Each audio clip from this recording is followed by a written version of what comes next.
참가해 주셔서 참 너무나 감사합니다.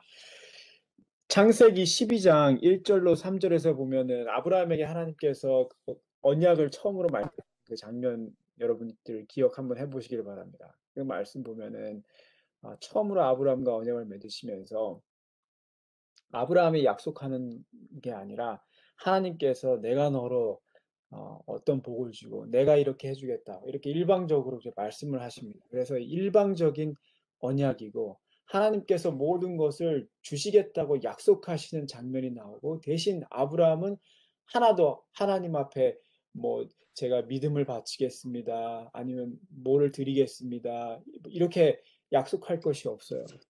우리는 보통 우리가 하나님을 섬기겠다고 약속하면 하나님 제가 말씀을 올해는 열심히 보겠습니다. 헌금을 열심히 하겠습니다.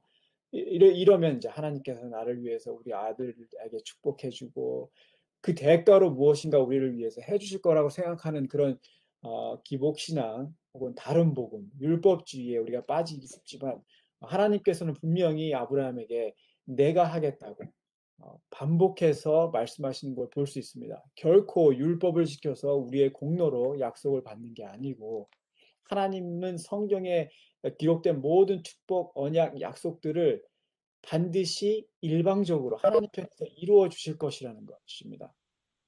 하나님의 선언이죠. 내가 하겠다는. 그러면 우리는 뭘 해야 합니까? 하나님께서 이렇게 일방적으로 이렇게 약속을 해주시는데 우리는 부지런히 그 약속의 말씀을 찾아야 됩니다. 알아야 되잖아요. 우리가 하나님께서 나에게 무슨 약속을 해주시는지, 무슨 약속을 해주셨는지, 그 보화 같은 그 약속들을 모르기 때문에 오늘 우리가 이런저런 일로 염려하고 행복하지 못하고 마음이 불안해하고 하는 게 아니겠습니까? 하나님의 약속은 지난번에 말씀드린 것처럼 유언과 같은 유언, 변할 수 없는 그 엄청난 유산을 발견하고 하나님 앞에 그냥 감사하게 행복하게 사는 모습을 보면 하나님께서는 기뻐하실 거라고 생각을 합니다. 그래서 우리가 1, 2, 3 묵상을 하는 것도요. 이런 약속, 보화 같은 약속들을 찾아내려고 하는 것이죠. 성경을 통해서 하나님께서 오늘 나에게 주는 약속은 무엇인가? 그걸 우리가 찾아보자는 것입니다. 갈라디아서 3장 17절, 그 다음 19절로 보면은 하나님께서 미리 정하신 언약을 430년 후에 생긴 율법이 폐기하지 못하고 그 약속을 헛되게 하지 못하리라 이렇게 기록합니다. 그 유업은 하나님의 약속으로 말미암아 주신 것이라. 그래서 아브라함에게 했던 그 약속들에 대해서 16절에 갈라디아서 13장 16절에 말씀한 다음에 바울은 그 약속들 하나님께서 내가 이루겠다고 하신 그 약속들을 율법 폐기하지 못하고 그 유업은 하나님의 약속으로 주신 것이라고 강조를 합니다. 이 약속들은 율법이나 행위에 따른 것이 아니라는 것을 강조하는 것이죠. 그러면 율법은 그 쓸모가 어디에 있습니까? 왜 율법을 주셨습니까? 여기 보면은 19절에 율법은 무엇이냐? 범법함으로 더하여진 것이라. 약속하신 자손이 오시기까지 있을 것이라. 이 말씀은 의문의 율법을 말하는 말씀이 아닐 뿐만 아니라 이 의문의 율법이 예수님이 오실 때 그 십자가에서 패했다는 그런 말씀이 아닙니다. 율법이 쓸모가 있어요. 근데 어, 왜 더하여졌으며 그리고 약속하신 자손이 오시기까지 있을 것이라는 말은 무엇인가? 이제 그걸 좀 생각해 보려고 합니다. 먼저 두 가지 율법에 대해서 좀 살펴보려고 하는데 여러분이 잘 아시는 것처럼 첫 번째로는 의문의 율법이 있습니다. 의문의 율법은 임시적, 잠정적 율법이라고 할 수 있죠. 의식법이라고 하죠. 그 다음에 도덕적 율법이 있는데 그 도덕적 율법은 불변하고 영원한 율법이라고 우리가 생각해 볼 수 있습니다. 그래서 의문의 율법, 그거는 곧 희생제도, 그 다음에 규례 같은 것들을 말할 수 있습니다. 세상죄를 지고 가는 하나님의 어린 양이신 그리스도의 희생을 상징하고 그것을 우리가 계속 잊지 않고 믿음으로 그 오시는 어린 양을 기다리기 위해서 계획되었죠, 처음에. 그리스도께서 죽으시면서 이제 모든 희생 제물을 바칠 필요가 없게 될 것이고 그것이 바로 그리스도께서 골로새서 2장 14절에 말씀하신 것처럼 제하여 버리사 십자가에 못 박으신 그 율법을 말합니다. 에베소서 2장 15절에도 의문에 속한 계명의 율법을 자기 육체로 폐하셨으니 이렇게 기록하고 있습니다. 그리고 이제 도덕적 율법이 있습니다. 이 도덕적 율법은 영원 불변한 하나님의 십계명입니다. 하나님의 성품이기 때문에 변할 수도 없고 없어질 수도 없는 것이죠. 폐기할 수가 없는 것이죠. 시편 119편 89절에 여호와여 주의 말씀이 영원히 하늘에 굳게 섰다고 기록합니다. 그리고 마태복음 5장에도 하나님께서 예수님께서 분명히 말씀하시기를 율법을 폐하러 온 줄로 생각하지 말라고. 천지가 없어지기 전에는 율법의 1.1획이라도 반드시 없어지지 아니하겠다 이렇게 말씀을 하셨습니다. 바울도 물론 기록하기를 명확하게 율법은 거룩하고 계명도 거룩하고 선하다고 선언한 이것은 바로 십계명입니다. 이게 의문의 율법에 대한 성경절을 가지고 도덕적 율법, 십계명이 폐지되었다는 증거로 사용함으로 이렇게 율법 자체를 혼돈시키는 이 두 율법을 혼돈시키는 많이 현대 기독교에서 주장되고 있는데 성경은 분명히 설명하기를 의문의 율법은 폐했지만 도덕적 율법은 변함이 없습니다. 도덕적 율법의 요구가 폐했다면 아무도 죄에 대한 책임을 질 필요가 없을 것입니다. 그러므로 그리스도께서 십자가에 죽으셨다는 그 사실이 십계명은 영원한 불변의 율법이라는 것을 강력하게 증거하는 것이죠. 그 다음에 이제 두 가지 언약이 있습니다. 두 율법이 있고 두 언약이 있는데 하나는 옛 언약이라고 하고 다른 하나는 새 언약이라고 하죠. 새 언약을 우리가 먼저 살펴볼 텐데 이 새 언약은 오리지널 언약이라고 생각해 볼 수 있습니다. 처음 언약. 그리고 십자가에서 사인이 된, 비준이 된 언약입니다. 이 언약은 오리지널 언약이니까 언제부터 있었을까요? 에덴 동산에서부터 있었겠죠. 그래서 인류가 처음 있을 때부터 하여튼 처음부터 있었던 겁니다. 처음으로 사람과 더불어 맺어졌고 타락 후에 여인의 후손이 뱀의 머리를 상하게 하시겠다는 하나님의 약속이 주어졌습니다.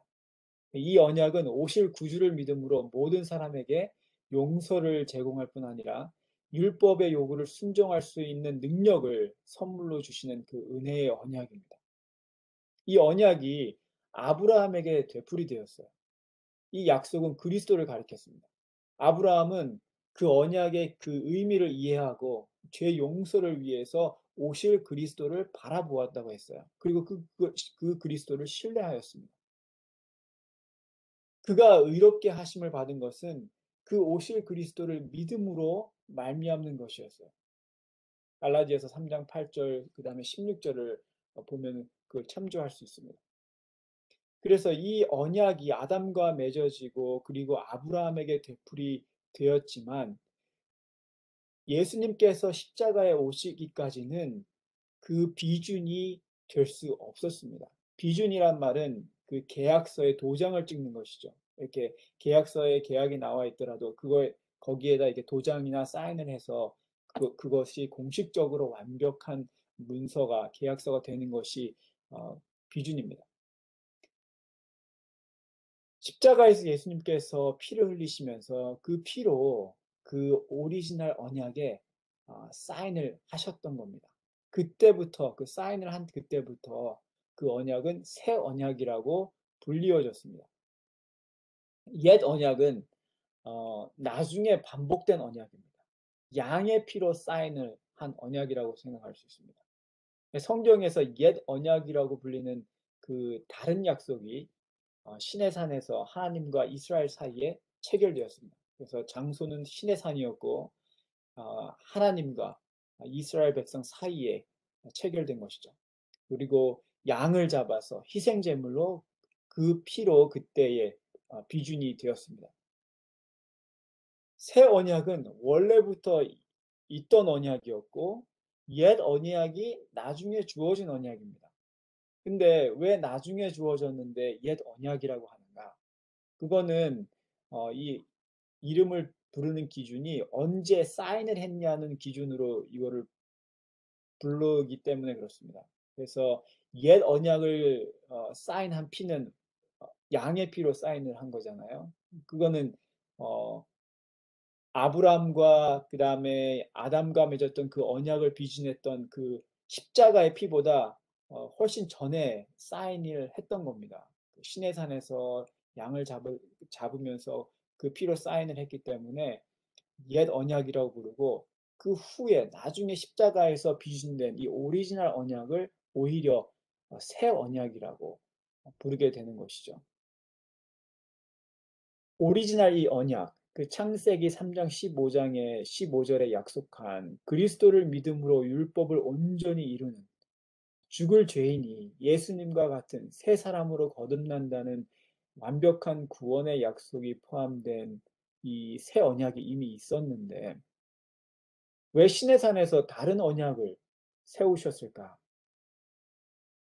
이 백성들이, 이스라엘 사람들이 애굽에서 오랫동안 노예 생활을 하는 동안에 하나님에 대한 지식과 아브라함과 세운 언약의 그 원칙, 그 마음에 새겨졌던 그 원칙들을 대부분 잊어버리게 되었습니다. 그래서 시내산에서 하나님이 이스라엘 백성들과 그 언약을 맺을 그 당시에는 그들이 너무나 많이 망가져 있었어요. 망가져 있었다는 말이 어, 영적인 지각이 많이 망가져 있었다는 것이죠. 영적인 것을 분별할 수 있는 그 영이 없었다는 겁니다. 그 우리 1번 상태죠. 1, 2, 3 말씀 묵상의 1번 인간의 그 무기력한 상태에 이스라엘 백성이 있었고, 그게 곧 우리의 상태인 것이죠.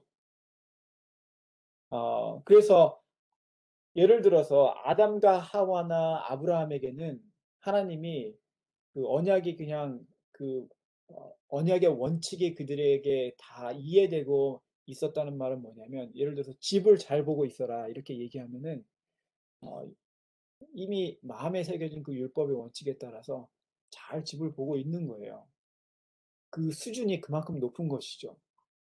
하지만 이제 시내산에서 있었던 그 이스라엘 백성들 같은 경우에는 그런 어, 이제 초등학생 같은 어린 수준으로 이제 많이 내려가 있었어요. 그래서 그냥 집 잘 보고 있어 하고 엄마가 나가면 아이들이 어떻게 하는 게 집을 잘 보는 거지 알 수가 없는 거죠. 그래서 어떻게 해야 되냐면 그런 이렇게 이 수준이 낮게 된 그런 아이들에게는 아, 집 잘 보고 있어 이렇게 문둥그려서 그 원칙만 원리를 얘기해 주면 안 되고 이 리스트를 만들어 줘야 됩니다. 그러니까 12시가 되면은 점심을 먹고, 그다음에 점심 먹은 다음에 거실 청소를 해놓고, 그다음에 너는 동생 숙제를 도와주고 있어라. 그게 집을 잘 보는 거예요. 그렇게 일일이 얘기를 해줘야 되는 겁니다. 그런 이유로 이스라엘 백성들에게 하나님께서 다시 새로운 언약을 맺을 필요가 있었던 겁니다. 이런 무지한 상태에 놓여 있는 백성들에게 하나님의 존재를 이제 이해시키고 하시기 위해서 하나님께서 좀 무섭게 다가오세요. 그들을 이렇게 깨우시기 위해서 우레와 번개와 불 가운데서 출애굽기에 보면은 그들에게 강림하십니다. 그래서 엄청난 위험 중에 이렇게 율법이 선포되죠. 그걸 목격하고 산 밑에서 백성들이 무서워서 벌벌 떱니다. 그런 하나님을 본 그들은 어, 무서운 마음에 하나님의 율법에 대해서 이해를 못하지만 그냥 하나님과 빨리 언약을 맺을 생각을 갖게 된 것이죠. 일단 급히 이 백성들을 살리고 봐야 하는 상황에서 하나님께서 긴급 처방을 내리신 겁니다. 이스라엘 백성이 두려움으로 얼떨결에 하나님과 언약을 맺었지만 두 가지 사실을 몰랐다고 기록합니다. 첫 번째는 자신이 얼마나 철저한 죄인인지 몰랐습니다. 두 번째는 죄인이 결코 율법을 따를 수 없고 언약을 지킬 수 없다는 것을 몰랐습니다. 우리랑 똑같죠. 우리가 얼마나 철저한 죄인인지 모르고, 또 우리가 결코 율법을 따를 수 없다는 걸 모르고 계속 하나님께 우리가 할 수 없는 약속을 계속 헌신을 계속 하죠. 그래서 그들은 지킬 수 없는 약속을 하나님께 드렸습니다. 출애굽기 24장 7절에 여호와의 모든 말씀을 우리가 준행하리이다. 자신들의 힘과 노력으로 의를 이룰 수 있다고 생각하는 것입니다. 이것 역시 우리와 같은 1번 인간의 상태입니다. 우리 힘의 노력으로 의를 이룰 수 있다고 생각하는 그 잘못된 믿음이죠. 그리고 나서 불과 몇 주일 지나지 않아 가지고 그들은 하나님과 세운 언약을 깨트리고, 여러분이 잘 아시는 것처럼 우상에 엎드려 경배했습니다. 출애굽기 32장에 나옵니다. 그들은 이 깨어버린 언약을 통해서 하나님의 은총을 바랄 수가 없게 됐죠. 그리고 나서야 이제 그들은 그들에게 정말로 죄악과 용서의 필요성을 깨닫게 되고, 그들은 이제 아브라함 언약에 나타나 있고 희생 제물로 예표된 구주 예수 그리스도의 필요성을 느끼게 되었습니다. 그래서 그들은 믿음과 사랑으로 그들을 죄의 속박에서 구원하시는 하나님께 매달리는 것입니다. 새 언약과 동일하게 결국 이렇게 옛 언약, 신의 산에서 더해진 이 언약 역시 결론은 뭐냐? 오직 그리스도를 믿는 그 믿음의 목적이 있어요. 그 믿음으로 이끌도록 하는 그 어, 동기가 있습니다. 이토록 옛 언약의 경험을 통해서 이스라엘은 오랜 세월 잊고 살았던, 알 수 없었던 그 새 언약의 원칙, 그 축복을 이해하고 또 소망하게 되었던 것입니다. 갈라디아서 3장 22절에 성경이 모든 것을 죄 아래 가두었다 이렇게 기록하는데, 여기서 말하는 성경은 율법입니다. 율법은 우리를 죄 안에 가둡니다. 왜냐하면 정죄하기 때문에. 율법을 보면 우리 죄가 드러나게 되어 있습니다. 그 이유가 나와요. 이는 그리스도 예수를 믿음으로 말미암는 약속을 믿는 자에게 주려 함이라. 그러니까 율법이 나쁜 것이 결코 아닌 것이죠. 율법은 좋은 것입니다. 왜냐? 우리를 정죄받게 죄 아래 가두어 두어서 우리를 어디로 이끌어 주냐면 예수 그리스도를 믿는 그 믿음의 약속으로 이끌어 주는 거예요. 그러니까 바울은 결코 율법 자체를 무시하거나 나쁜 것으로 간주하지 않고, 다만 율법의 역할과 그리스도의 믿음의 역할을 정확히 구분하는 것입니다. 구원의 능력, 속죄, 그런 거는 오직 예수 그리스도를 믿음으로만 가능한 것입니다. 그렇지만 율법은 죄를 드러내주고 우리를 정죄해서 그리스도를 붙들게 우리를 이끌어줍니다. 그러니까 중요한 것이죠. 24절에 계속 말씀하시기를 이같이 율법이 우리를 그리스도께로 인도하는 초등교사가 되어 우리를 이렇게 우리를 정죄함으로 인해서 우리를 어디로 이끌어 주냐면 그리스도께 이끌어 주는 겁니다. 그래서 율법이 좋은 거예요. 왜냐하면 우리를 그리스도께 가게 만드니까. 왜냐하면 거기에 구원이 있으니까요. 그래서 결국 목적이 뭐냐? 우리로 하여금 믿음으로 말미암아 의롭게 함을 얻게 함이라. 이제 이 옛 언약과 새 언약을 돌비에 새긴 율법과 마음에 새긴 율법으로 또 생각을 해볼 수가 있어요. 새 언약이 오리지널 언약이라고 제가 말씀드렸잖아요. 원래부터 있던 언약입니다. 근데 이 율법은 신의 산 전부터 존재했어요. 옛 언약, 신의 산에서 주었던 그 십계명, 그 십계명 이전에도 율법이 십계명이 있었다는 겁니다. 율법이 있었다는 거예요. 구조와 선지자 363페이지에 있는 말씀입니다. 아담과 하와는 창조함을 받았을 때에 하나님의 율법에 관한 지식을 가지고 있었다. 그들은 율법의 요구를 알았고 그 교훈은 그들의 마음에 기록되어 있었다. 아담은 그의 후손들에게 하나님의 율법을 가르쳤고 그 율법은 후에 이어진 세대들을 통해서 아버지로부터 아들에게 전달되었다. 율법은 노아와 그 가족에 의하여 보존되었고 노아는 그 자손들에게 십계명을 가르쳤다. 사람들이 다시 하나님을 떠났을 때에 여호와께서 이제 아브라함을 택하시고 그에 대하여 아브라함이 내 말을 순종하고 내 명령과 내 계명과 내 율례와 내 법도를 지켰다고 선언하셨다. 창세기 26장 4절에. 이렇게 율법은 신의 산 이전부터 존재했다는 것이죠. 옛 언약은 시내산에서 돌비에 문자로 써서 율법을 기록했지만 아담의 때는 어디에 기록했다고요? 그들의 마음에 율법이 새겨져 있었다. 그렇게 말씀하고 있습니다.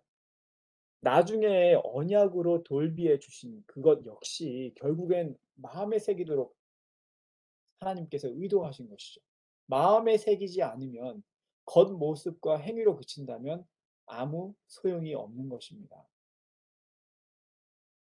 이미 마음에 새겨진 확실한 율법이 있었는데 왜 율법을 시내산에서 다시 돌비에 새겼는가? 그건 아까 저희가 말씀드린 것처럼 너무 오랜 세월 노예 생활을 통해서 영적으로 너무 망가져 있으니까 그들의 수준에 맞춰서 하나님이 내려가셔서 이렇게 적어줄 필요가 있었던 겁니다. 마음에 그들이 간직하고 있었다면 율법을 잊어버리지 않고 시내산에서 다시 율법을 선포하거나 그걸 돌비에 새길 필요가 없었을 것입니다. 그러므로 옛 언약도 많은 사람들이 구약은 행위로 지켜야 되는 것을 말하고 설명하는 것이고 신약에 와서는 믿음으로 말하는 것을 가리키고 있다. 이렇게 잘못 말씀하시는 분도 계시는데 옛 언약도 행위로 지켜야 되는 것이 아니고 마음으로 지켜야 되는 것이고 새 언약도 역시 믿음으로 지켜야 되는 것입니다. 그래서 신명기 6장 6절에 모세가 오늘날 내게 명하는 이 말씀을 너희 마음에 새기고 이렇게 말하고 있습니다. 마음에 새기라고. 옛 언약과 그러니까 옛 언약과 새 언약이 서로 상충되거나 구약의 하나님과 신약의 하나님이 다른 하나님이 혹은 다른 하나님이 아니라 시내산에서 율법을 공포하시고 모세에게 그 교훈을 전달하셨던 그분이 곧 시작에 오셔서 제자들에게 산상수훈을 말씀하신 그 같은 분입니다. 그러니까 그분의 사랑과 복음과 믿음이 어, 한결같이 구약과 신약을 통해서 그 중심에 흐르고 있습니다. 갈라디아서 3장 19절에 오시기까지 율법은 무엇이냐? 범법함으로 더하여진 것이라. 천사를 통하여 한 중보자의 손으로 베푸신 것인데 약속하신 자손이 오시기까지 있을 것이라. 이 오시기까지라는 말을 율법의 한시성을 가리킨다고 믿는 사람들은 이 본문이 의식법이라고 생각을 합니다. 왜냐하면 아까 에베소서 2장 15절에서 본 것처럼 의식법은 우리가 십자가에서 성취되었고 종결되었다고 배웠기 때문에 하지만 여기서 바울이 말하는 율법은 의식법으로 우리가 말할 수가 없어요. 왜냐하면 범죄함 때문에 시내산에서 더해졌다는 그 율법, 시내산에서 율법이 더해졌을 때는 의식법만 더해준 게 아니라 거기에 십계명, 도덕법을 포함하고 있었어요. 그래서 바울이 갈라디아서를 통해서 또 로마서를 통해서 반복적으로 말합니다. 범법함으로 더하고 죄 아래 가두는 율법, 그리고 율법으로 죄를 깨닫게 하는, 범죄를 더하게 하는 이 율법은 문맥상 공통적으로 이게 흐르는 줄기가 도덕법입니다. 의식법이라고 볼 수 있지 않고 도덕법이라고 볼 수 있습니다. 그래서 공동 번역에도 죄가 무엇인지 알게 하려고 율법을 주신 것이라고 번역을 하는데 이 죄를 깨닫게 하는 율법은 도덕법이죠. 도덕법. 그리스도께서 오시기까지라는 말은 제한적 기간이 아니라고 우리 교회의 그 주석에도 나와 있습니다. 그렇게 보면은 십자가 이후로는 만약에 그걸 제한적인 말로 우리가 이해한다면 십자가 이후로는 도덕법, 십계명이 폐하였다고 말할 수 있는 것입니다. 계시록 2장 25절에 다만 너희에게 있는 것을 내가 올 때까지 굳게 잡으라. 이 말씀은 내가 올 때까지만 굳게 잡고 내가 오고 나서는 더 이상 그걸 잡을 필요가 없다. 더 이상 믿음을 굳게 잡을 필요가 없다는 말이 아닌 것처럼 이게 이 문맥상 이것을 예수님이 오실 때까지만 율법이 존재하고 그거는 그 이후로는 존재하지 않는다는 뜻으로 우리가 해석하면 안 되는 것이죠. 율법의 역할은 그리스도가 오심으로 끝나지 않았습니다.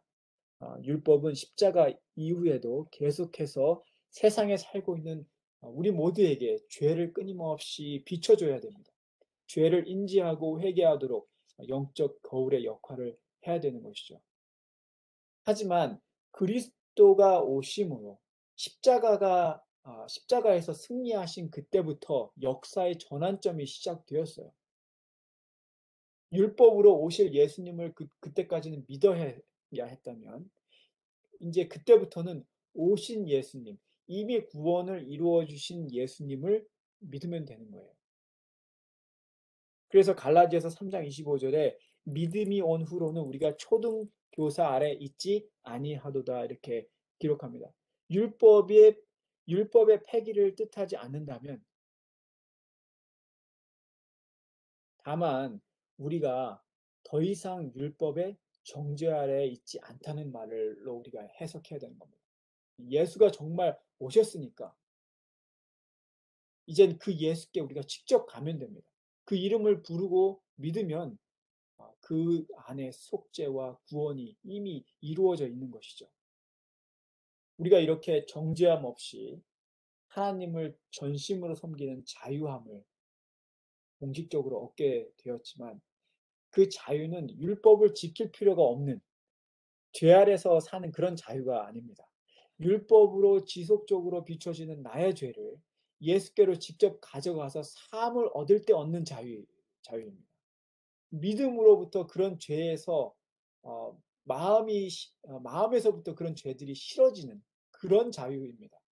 율법을 억지로 막 그 행위로 순종하려고 순종하는 것이 아니라 율법을 순종하게 되어지는 그런 마음이 재창조함을 얻는 그런 자유입니다. 성령께서 우리 마음에 오실 때에 우리 오직 믿음으로 우리는 그분께서 행하신 대로 행할 수 있습니다. 예수님의 고백이 우리의 고백이 될 수 있습니다. 그 예수님의 고백이 무엇입니까? 시편 40편 8절에 나의 하나님이여 내가 주의 뜻 행하기를 즐겨하오니. 여러분 우리가 주의 뜻 행하기를 즐겨합니까? 이거에 우리에게 내가 어떻게 주의 뜻을 행하라고 하시지? 이렇게 즐겁게 행하라고 하시지? 너무 부담스러운데 이게 아닙니다. 하나님께서 이건 우리에게 그렇게 해 주시겠다는 약속입니다. 주의 뜻 행하기를 즐기는 새 사람으로 창조해 주시겠다. 나 주의 법이 나의 심중에 있나이다. 내 마음에 하나님의 법이 새겨져 있다. 예수님께서 하신 고백이죠. 내가 항상 그의 기뻐하시는 일을 행함으로 나를 혼자 두지 아니하셨느니라. 요한복음 8장 29절. 우리가 항상 하나님의 기뻐하는 일을 해야 되는데가 아니고 그렇게 항상 하나님의 기뻐하신 일을 행하는 사람으로 우리를 거듭나게 재창조해 주겠다는 하나님의 일방적인 약속입니다. 우리가 해야 된다는 것이 아니라 그렇게 되도록 해 주시겠다는 네, 이 엄청난 그 구원의 약속을 믿고 바라보시면서 다음 한 주일을 우리가 살면서 사단은 정말로 우리를 자꾸만 우리 주위를 바라보게 합니다. 주위 상황을. 오늘 기름값이 내렸나 올랐나. 오늘 다른 사람들이 나를 어, 잘 대해주나 아니면 못 대해주나. 아이들은 내 말을 잘 듣나 안 듣나. 오늘 내 일이 잘 되나 안 되나. 이런 거에 따라서 우리의 기분이 우리의 삶이 좌우되도록 그렇게 만들죠. 다른 사람은 어, 좋은 자동차를 사는데 그러면서 이제 내 걸 보게 만들고 하나님께서는 그리고 이제 내 몸이 불편하신 분들은 참 많이 힘드시죠. 내 몸이 불편할 때는 정말로 정말 우울해지고 상심이 큽니다. 그런 거는 누구에게나 힘든 일입니다. 그러면서 자꾸 그러면 내 자신을 바라보면 더 많이 힘들어지죠. 근데 하나님께서는 우리에게 약속을 바라보라고 말씀하십니다. 내 주위 상황을 바라보지 말고 내 모습을 바라보지 말고 내가 너에게 준 약속을 바라보라. 우리에게 오늘도 하늘에서 우리를 위해서 집을 짓고 계시는 그 하나님의 약속, 아브라함에게 주셨던 그 모든 그 약속이 곧 우리의 약속이죠. 그 외에도 우리 개인적으로 주시는 약속들이 분명히 우리가 마음 문을 열고 귀를 기울인다면 그 약속들을 하나님께서 우리에게 들려주실 것입니다.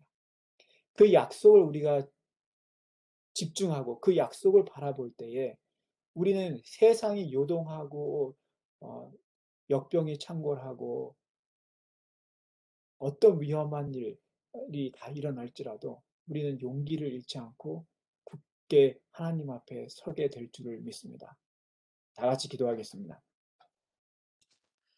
하늘에 계신 하나님 아버지, 오늘도 말씀을 통해서 하나님께서 얼마나 귀한 약속들을 우리에게 주셨고, 그 약속이 어떤 조건으로 주어진 것이 아니라 우리의 행위와 또 우리의 헌신과 노력으로 주어진 것이 아니고 오직 은혜와 사랑으로 하나님께서 우리에게 정말로 주시고 싶어서 약속하신 것임을 깨닫게 해주시니 감사합니다.